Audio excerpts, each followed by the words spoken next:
Hi viewers, welcome to for note vision. ഇന്ന് നിങ്ങളെ പരിചയപ്പെടുത്തുന്നത് പത്തനംതിട്ട നഗരമധ്യത്തിൽ നിന്ന് കാണാവുന്ന ചുട്ടിപ്പാറയെക്കുറിച്ചുള്ളതാണ്. നഗരത്തിൻ്റെ എല്ലാ വശ്യസുന്ദരതയും കാണാനായിട്ട് നമ്മൾ ഈ പാറയിൽ നിന്ന് നോക്കിയാൽ കാണാൻ പറ്റും. ഇവിടെ മല ചവിട്ടുന്നവർ യാതൊരു കാരണവശാലും പ്ലാസ്റ്റിക് പോലുള്ള സാധനങ്ങൾ ഇവിടെ ഉപയോഗിക്കാൻ പാടില്ല എന്നുള്ള ബോർഡുണ്ട്.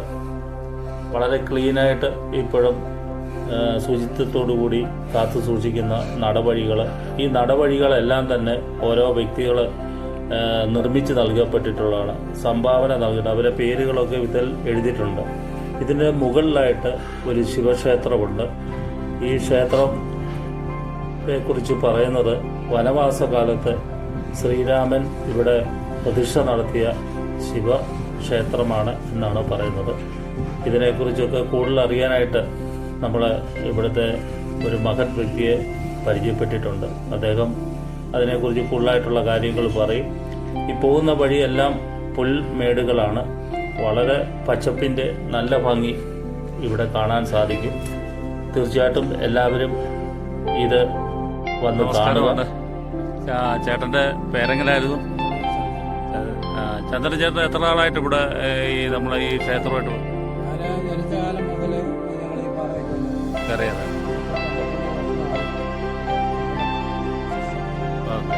ഇപ്പം ട്രസ്റ്റിന്റെ കീഴിലാണ് ഈ ചുട്ടിപ്പാറ. ഇവിടെ ആണല്ലോ നമ്മളെ ഇനിയും വരാൻ പോകുന്ന 141 അയ്യപ്പന്റെ വിഗ്രഹം. അപ്പൊ അതിനോടൊപ്പം തന്നെ വേറെ എന്തൊക്കെ പ്ലാനിങ്ങിലുണ്ട്? ഓക്കെ.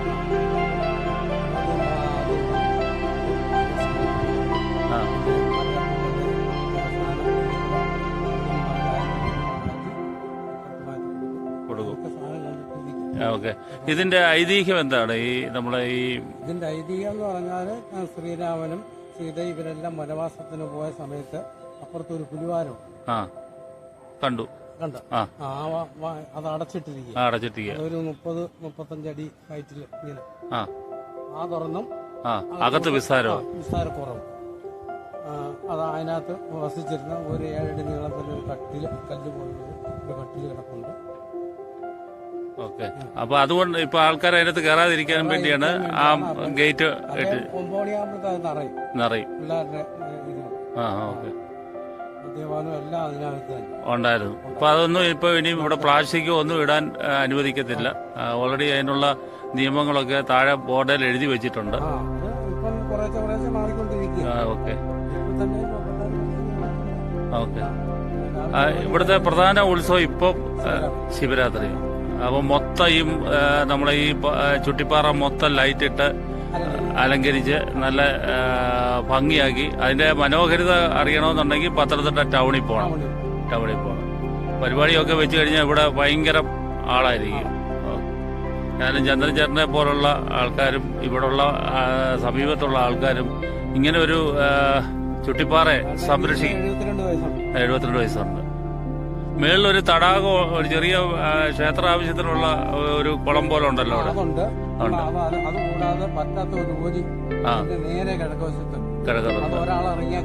കാണത്തില്ല. എന്തായാലും ശരി, ഇത് വലിയൊരു അത്ഭുതം തന്നെയാണ് ഇതെന്ന് പറയുന്നത്.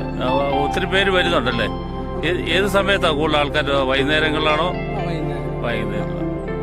ഓക്കെ. മലപ്പുറമൊക്കെ വരുന്നുണ്ട്. ഈ താഴേന്ന് അറിഞ്ഞു മലപ്പുറംകാരൊക്കെ വന്നിരുന്നു, ഒത്തിരി പേര് വരുന്നു പറഞ്ഞു. എന്നാലും ഇത് ലോകം അറിയപ്പെടട്ടെ ഈ ഒരു ഐതിഹ്യവും ഈ ചുട്ടിപ്പാറയെ കുറിച്ച്. ചേട്ടനെ കണ്ടതിലും വളരെ സന്തോഷമുണ്ട്. ഇത്രയും വിവരണങ്ങൾ തന്നതിൽ നന്ദി. Thank you. മാർഗമധ്യ ഈ ചന്ദ്രൻ ചേട്ടനെ കണ്ടുമുട്ടിയതുകൊണ്ട് കൂടുതൽ വിവരങ്ങൾ ചുട്ടിപ്പാറയെക്കുറിച്ച് അറിയാൻ സാധിച്ചു. എല്ലാ മാസവും ഇവിടെ ശിവക്ഷേത്രത്തിൽ ഈ പാറയുടെ മുകളിലുള്ള ശിവക്ഷേത്രത്തിൽ പൂജകൾ നടക്കുന്നുണ്ട്. ഇവിടെ നോക്കിയാൽ കാണാം ഈ പാറകളിൽ പല രീതിയിലുള്ള പഴയകാലത്തെ ലിപികൾ കൊത്തിവെച്ചതുപോലെ കാണപ്പെടുന്നു. ഇത് പണ്ട് നൂറ്റാണ്ടുകൾക്ക് മുമ്പ് ഇവിടെ വന്നിരുന്നവർ എഴുതി വെച്ച ലിപികളാണ് എന്ന് തോന്നുന്നു. ഇത് മനസ്സിലാക്കി തരേണ്ടത് യഥാർത്ഥത്തിൽ പുരാവസ്തു ഗവേഷകരും ഒക്കെ ഇങ്ങനെയുള്ള ലിപികളൊക്കെ വായിക്കാൻ പ്രാവീണ്യം നേടിയവരാണ്. സത്യത്തിൽ ഇത് വയനാട്ടിലെ എടയ്ക്കൽ ഗുഹയിലൊക്കെ കാണപ്പെടുന്ന പോലുള്ള ലിപികൾ ഇവത്തിലുണ്ട്. അതിനെക്കുറിച്ച് കൂടുതൽ പഠിച്ചാൽ നമുക്ക് ഇതിനെ എന്താണ് എന്ന് മനസ്സിലാക്കാനായിട്ട് സാധിക്കും. തീർച്ചയായിട്ടും ഒരു വിസ്മയം തന്നെയാണ് ഈ ചുട്ടിപ്പാറ. ഈ ചുട്ടിപ്പാറയുടെ ഭാഗമായിട്ട് ചേല വിരിച്ച പാറയുണ്ട്, കാറ്റാടിപ്പാറയുണ്ട്, പുലിപ്പാറ എന്നിവയുള്ള പ്രധാന പാറകൾ ഇവ നിറയുന്നതാണ് ഈ ചുട്ടിപ്പാറ എന്ന ഈ സ്ഥലം. ഇവിടെ നിന്ന് നോക്കിയാൽ അച്ഛൻ കോവിലാറ് ഒഴുകുന്നതായിട്ട് നമുക്ക് കാണാൻ സാധിക്കും. നിങ്ങൾ മുമ്പേ കണ്ടത് അച്ഛൻ കോവിലാറാണ്. ഇത് കടന്നു വരുന്ന വഴികളാണ്. ഈ വരുന്നതിൽ ഇതിലെ വേണം നമുക്ക് ഇവിടെ കയറി വരാനായിട്ട്.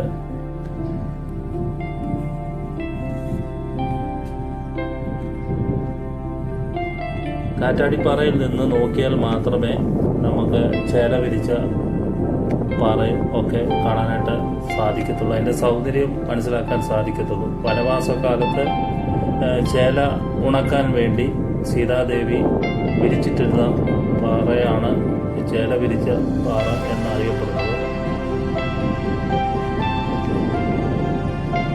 രണ്ടാമത്തെ പാറക്കെട്ട്, 3 പാറക്കെട്ടുകളാണ് ഇവിടെ ഉള്ളത്. രണ്ടാമത്തെ പാറയിൽ ആണ് കാറ്റാടിപ്പാറ. ഇവിടെ നിന്ന് കഴിഞ്ഞാൽ അതിഭയങ്കരമായിട്ടുള്ള കാറ്റാണ് ഇവിടെ. അതുകൊണ്ടാണ് അതിന് കാറ്റാടിപ്പാറ എന്ന് അറിയപ്പെടുന്നത്. ഈ കാറ്റാടിപ്പാറയിലും ഈ ചുട്ടിപ്പാറയിലും നിന്ന് നോക്കിക്കഴിയുമ്പോൾ പത്തനംതിട്ടയുടെ എല്ലാ നഗരത്തിൻ്റെ എല്ലാ സൗന്ദര്യവും കാണാനായിട്ട് സാധിക്കും. ഇതാണ് ആ ക്ഷേത്രം, ഞാൻ നേരത്തെ സൂചിപ്പിച്ചിരുന്ന ക്ഷേത്രം, മഹാദേവ ക്ഷേത്രം. അവിടെ വറ്റാത്ത കിണറുണ്ട്. പൂജയ്ക്കുമൊക്കെ ഇവിടെ നിന്നാണ് ജലം ജലം എടുക്കുന്നത്. മുകളിൽ എത്തിക്കഴിഞ്ഞാൽ നമ്മൾ നേരത്തെ സൂചിപ്പിച്ചു 400 അടി ഉയരമുണ്ട്. ഇവിടെ നിന്ന് നോക്കിയാൽ നമുക്ക് എല്ലാ സ്ഥലങ്ങളും കാണാനായിട്ട് സാധിക്കും. വളരെ സൂക്ഷിച്ച് വേണം ഈ പാറയിൽ കൂടി നടക്കാൻ. മഴക്കാലത്ത് ഏറ്റവും കൂടുതൽ ശ്രദ്ധിക്കണം. ഈ രണ്ടാമത്തെ പാറയാണ് ആ കാണുന്നത്. അതാണ് നമ്മൾ ചേല വിരിച്ച പാറ എന്ന് പറയുന്നത്. ഇവിടെ വനവാസക്കാലത്ത് ഇവിടെ ശ്രീരാമൻ വന്നിരുന്നു. അതോടൊപ്പം തന്നെ വേറെ ഒരു ഐതിഹ്യം ഇവിടെ ഉണ്ട്.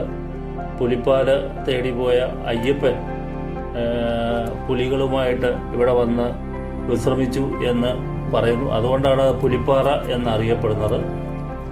അപ്പോൾ എന്തായാലും ഇവിടെ വരുന്നവർക്ക് വളരെ കണ്ണിന് കുളിർമയേകുന്ന നല്ല നല്ല കാഴ്ചകളാണ് ഇവിടെ ഉള്ളത്. ഈ പാറ കെട്ടി തന്നെ ഒരു ഗുഹ ഉണ്ട്, അത് കാണിക്കാം. ഇപ്പോൾ നടന്നു പോകുമ്പോൾ നിങ്ങൾക്ക് കാണാൻ സാധിക്കും. ഇത് രണ്ടാമത്തെ ഇതിലേക്ക് കടന്നു പോകുന്ന വഴിയാണ്. വളരെ ആദ്യത്തെ പാറ എടുക്കുക കഴിഞ്ഞു, രണ്ടാമത്തെ ഇതാണ്. വളരെ ശ്രദ്ധിച്ചു വേണം ഇതിലെ കയറി പോകാൻ.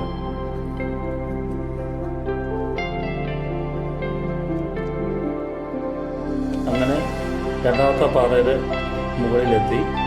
അതാണ് കാറ്റാടിപ്പാറ എന്ന് പറയുന്നത്. ഇവിടെ ഈ കാറ്റാടിപ്പാറയുടെ ഇവിടുത്തെ ഒരു ഐതിഹ്യം എന്ന് പറയുന്നത് ഹനുമാനും ഇവിടെ വന്നിരുന്നു വിശ്രമിച്ച സ്ഥലം എന്ന് അറിയപ്പെടുന്നുണ്ട്. അവിടെ ഹനുമാന്റെ ഒരു പ്രതിഷ്ഠയൊക്കെ ഉണ്ട്. അവിടെയും പൂജകൾ നടക്കുന്നുണ്ട് എന്നാണ് അറിയുന്നത്. ഇവിടെ ഇലക്ട്രിസിറ്റി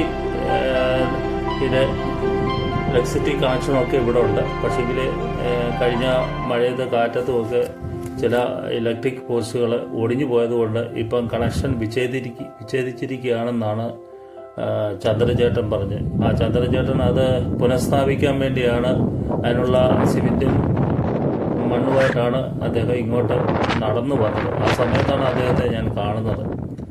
തീർച്ചയായിട്ടും എത്ര മനോഹരമുള്ള ഒരു സ്ഥലമാണ്, മനോഹരിതയുള്ള ഒരു സ്ഥലമാണ്. നയന മനോഹരമായ കാഴ്ചയാണ് ഈ ചുട്ടിപ്പാറയിൽ നിന്ന് നോക്കുമ്പോൾ. അങ്ങ് ദൂരെ കാണുന്നത് പത്തനംതിട്ട നഗരങ്ങളിലുള്ള കാഴ്ചകളാണ്. അവിടെ നിങ്ങൾക്ക് കാണാൻ നേരത്തെ ഞാൻ കാണിച്ചിരുന്നു, അച്ഛൻ കോവിലാറ് ഒഴുകുന്നതായിട്ട് അവിടെ കാണിച്ചിരുന്നു. പറഞ്ഞറിയിക്കാൻ പറ്റാത്ത മനോഹരിതയാണ് ഇവിടെ ഉള്ളത്. ഇവിടെ നിന്ന് ഭയങ്കര കാറ്റാണ്, അതുകൊണ്ടാണ് ആ പേര് കിട്ടിയത്. ഇവിടെ ശക്തമായ കാറ്റിൻ്റെ സൗണ്ടൊക്കെ നിങ്ങൾക്ക് കേൾക്കാൻ സാധിക്കും.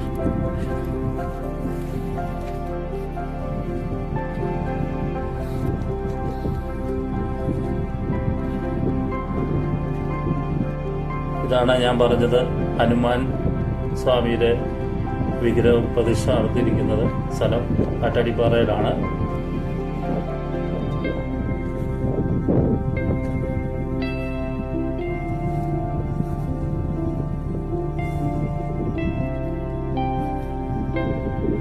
ഇവിടെ വൈകുന്നേരങ്ങളിലാണ് ഏറ്റവും കൂടുതൽ ആൾക്കാർ വരുന്നത്. ഇവിടുത്തെ പ്രധാന ഈ ശിവക്ഷേത്രത്തിലെ പ്രധാന ഉത്സവം എന്ന് പറയുന്നത് മഹാശിവരാത്രിയാണ്.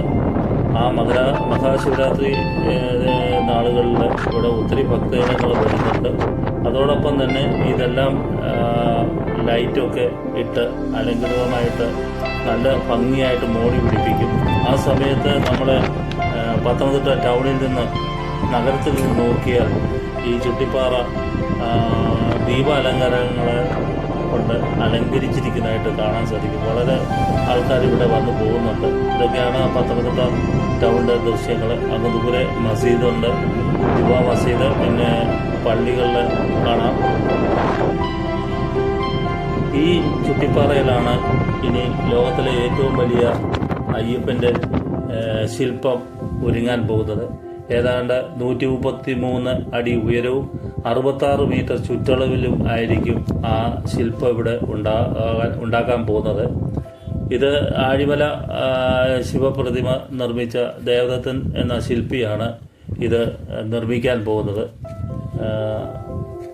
അത് ട്രസ്റ്റുകളൊക്കെ രൂപീകരിച്ച് ഓൾറെഡി അയ്യപ്പൻ്റെ നാമത്തിലുള്ള ട്രസ്റ്റ് രൂപീകരിച്ചാണ് ഇവിടെ ഇത് നിർമ്മിക്കാൻ പോകുന്നത്. 34 കിലോമീറ്റർ ദൂരെയുള്ള പ്രദേശങ്ങളിൽ നിന്ന് പോലും കാണാൻ പറ്റുന്ന വിധത്തിലാണ് ഈ അയ്യപ്പൻ്റെ ശില്പം ഇവിടെ നിർമ്മിക്കാൻ പോകുന്നത്. അതോടൊപ്പം പന്തള കൊട്ടാരവും അതുപോലൊക്കെ ഉള്ള അനുബന്ധമായിട്ടുള്ള ആ പുരാണ കഥകളൊക്കെ ഉൾക്കൊള്ളിച്ചുകൊണ്ടുള്ള ഒരു ഇതാണ് ഇവിടെ നിർമ്മിക്കുന്നത് എന്നാണ് അറിഞ്ഞു. തീർച്ചയായിട്ടും അതുകൂടെയൊക്കെ വന്നു കഴിയുമ്പോൾ ക്ഷേത്രത്തിൻ്റെ ഇപ്പോഴത്തെ ഈ ക്ഷേത്രത്തിൻ്റെ പരിപാവനമായിട്ടുള്ള ഈ സ്ഥലം സംരക്ഷിച്ചുകൊണ്ട് ഒത്തിരി ഭക്തജനങ്ങളും അതുപോലെ തന്നെ വിനോദസഞ്ചാരികളും ഇവിടെ എത്തും. എന്തായാലും ഇത് പത്തനംതിട്ട ജില്ലയ്ക്ക് തന്നെ അഭിമാനിക്കാവുന്ന ഒരിടമാണ്. ഇപ്പോൾ ഈ കാണുന്നത് ദൂരെ നിങ്ങൾ കണ്ടു കാണും, ഒരു വെള്ള ഗ്രില്ലിട്ട ഒരു പാറയുടെ അവിടെ ഒരു വാതിൽ. ഇതാണ് ഗുഹാക്ഷേത്രം. ചന്ദ്രചേട്ടൻ പറഞ്ഞത് പ്രകാരം അതിനകത്ത് കുറച്ച് പേർക്ക് താമസിക്കാൻ പറ്റുന്ന രീതിയിലുള്ള വിസ്താരമുണ്ട്. അതിൻ്റെ അകത്തൊരു കട്ടിലുണ്ട് എന്നാണ് പറയുന്നത്. നമ്മളെ കരിങ്കല്ല് കൊണ്ടുള്ള കട്ടില്. സമാനമായിട്ടുള്ള ഒരു ഗുഹ ആണ് നമ്മളെ പത്തനംതിട്ട ജില്ലയിൽ തന്നെ കവിയൂരുള്ളത്. കവിയൂര് ക്ഷേത്രത്തിനോടനുബന്ധിച്ചുള്ള ഗുഹാക്ഷേത്രം എല്ലാവരും കണ്ടു കാണും എന്ന് വിചാരിക്കുന്നു. അവിടെ ഇതുപോലുള്ള സൗകര്യങ്ങൾ അതിൻ്റെ അകത്തുണ്ട് എന്ന് പറയപ്പെടുന്നു. അതിപ്പോൾ പുരാവസ്തുവിൻ്റെ വകുപ്പിൻ്റെ കീഴിലാണ്. തീർച്ചയായിട്ടും ഇത് ഒരു അത്ഭുതം തന്നെയാണ്. അന്നത്തെ കാലത്ത് ശ്രീരാമനും ലക്ഷ്മണനും സീതയും ഒക്കെ വന്ന് താമസിച്ച പാറയാണ് എന്നാണ് ഐതിഹ്യം. തീർച്ചയായിട്ടും ഇത് കൂടുതൽ പേരിലേക്ക് ഈ അറിവ് പകർന്നു കൊണ്ടുകൊണ്ട് ഞാൻ ഈ വീഡിയോ വൈൻഡപ്പ് ചെയ്യാറുള്ള സമയമായി. ഇതാണ് ഞാൻ പറഞ്ഞ ആ ക്ഷേത്രം, ശിവക്ഷേത്രം. ഇവിടാണ് ശിവരാത്രിക്ക് ഉത്സവം കൊണ്ടാടുന്നത്. ആ പാറയുടെ മുകളിൽ ഈ ആൽ വൃക്ഷം യാതൊരു കേടുപാടും കൂടാതെ നിൽക്കുന്നു എന്നതിന് ഒരു അതിശയമാണ്. മണ്ണോ അങ്ങനെയുള്ള സ്ഥലമല്ല, പാറയുടെ മുകളിലാണ് ഇത് വളർന്നിരിക്കുന്നത്. ഇതാണ് ആ ശിവക്ഷേത്രം.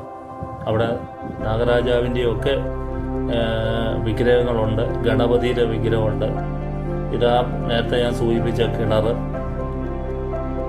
ഈ വറവ് കാലത്തും ഇതിൻ്റെ അകത്ത് വെള്ളം ഉണ്ട് എന്നാണ് അറിയുന്നത്. തീർച്ചയായിട്ടും ഇതൊരു അത്ഭുതം തന്നെയാണ്. ഇവിടെ എത്തുന്നവർ പ്ലാസ്റ്റിക് കുപ്പികളൊക്കെ സൂക്ഷിക്കാനുള്ള, വേസ്റ്റ് ഇടാനുള്ള ഇതൊക്കെ ഇവിടെ സൗകര്യം ഉണ്ടാക്കിയിട്ടുണ്ട്. തീർച്ചയായിട്ടും ഇവിടെ വരുന്ന വിനോദസഞ്ചാരികൾ അതുപോലെ തന്നെ ഭക്തജനങ്ങളും അതാണ് അച്ചൻകോവിലാറ്, ഒരു കാരണവശാലും ഇവിടെ പ്ലാസ്റ്റിക് പോലുള്ള കരമാലിന്യങ്ങൾ ഇവിടെ നിക്ഷേപിക്കരുത്. കഴിയുന്നത്ര ഒഴിവാക്കി, അല്ലെങ്കിൽ പ്ലാസ്റ്റിക് കുപ്പിയുമായിട്ട് മിനറൽ വാട്ടറുമായിട്ട് വരുന്നവരാണെങ്കിൽ ആ കുപ്പിയൊക്കെ തിരികെ കൊണ്ടുപോകണം. ഇവിടെ ദയവ് ചെയ്ത് ഇടരുത് എന്നൊരു അഭ്യർത്ഥന കൂടിയുണ്ട്. തീർച്ചയായിട്ടും ഇത് ലോക രാജ്യങ്ങൾ അറിയട്ടെ ഈ ചുട്ടിപ്പാറയും അതിനോടനുബന്ധിച്ചുള്ള ഐതിഹ്യങ്ങളും. Thank you for watching for note vision.